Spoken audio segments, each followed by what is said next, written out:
welcome to the Diaspora. I am Ma Albari from the Gambia.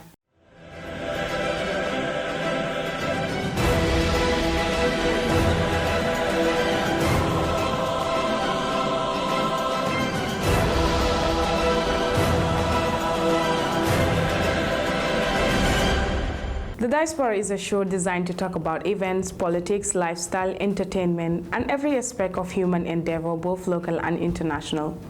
We'll be bringing you stories of Diaspora Gambians out there, Diaspora of other nations residing in the Gambia, and our stories will be featured from both local and international media. This is a special program designed to bring you information and entertainment, so always watch out with me on Afrinity TV.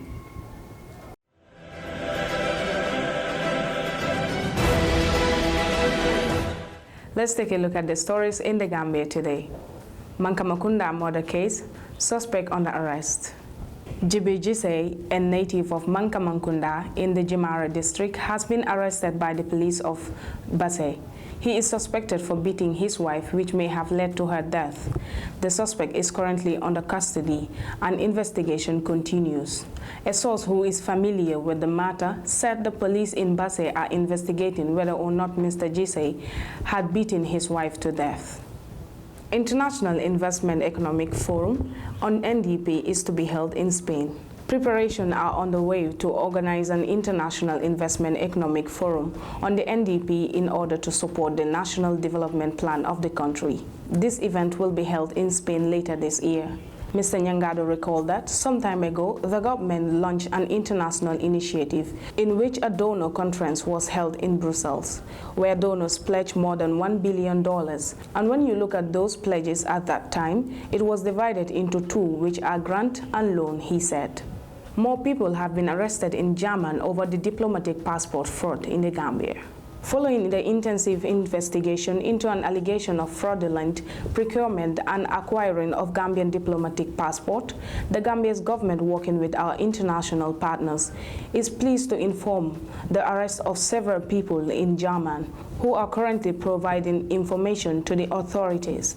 Similar arrests of alleged culprits in the Gambia have also yielded significant leads into the vast and sophisticated criminal network that risks damaging the good reputation of the country. Over a dozen citizens and non-citizens have been apprehended. As the investigations widen, numerous suspects may either be arrested or be called for questioning to help the task force shatter the criminal cabal and restore sanity in the country. Members of the public are urged to fully cooperate with investigators and, where possible, to provide crucial information that may be helpful to the task force. Let's take a look at the stories from outside the Gambia. Fresh violence on Sunday claims 2 lives in Johannesburg. South Africans insist that foreigners must go back to where they come from. In a protest on Sunday morning, they attacked some business entities and violence claimed 2 innocent lives. The police arrested dozens of people involved in the violence. The city's police chief, David Tambe, confirmed that 2 people had died from gunshot wounds and stabbing, adding that cars, buildings, and businesses had been vandalized.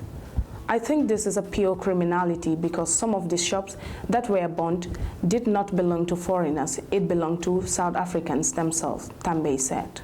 Nigerians returned back home from South Africa after attack.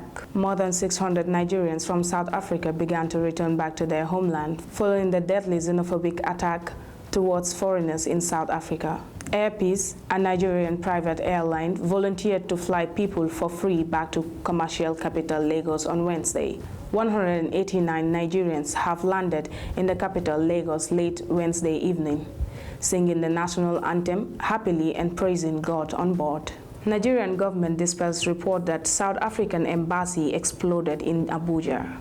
Information Minister Lai Mohammed told the media that the reports that have been making the rounds were untrue and that no such incident had taken place. A statement by his media aide said the explosion was fake news orchestrated by desperate opposition to cause panic and chaos among the people. The minister said the video of the bomb explosion, which is circulating on the social media, is that of the bomb explosion at Imad Plaza. The police also called the report a classic fake news. Meanwhile, the Nigerian police force has provided adequate security in and around all South African missions and related businesses' interests. Their statement read, South African businesses were targeted earlier last week in reprisal attacks by some Nigerians after a surge in xenophobic violence in Johannesburg.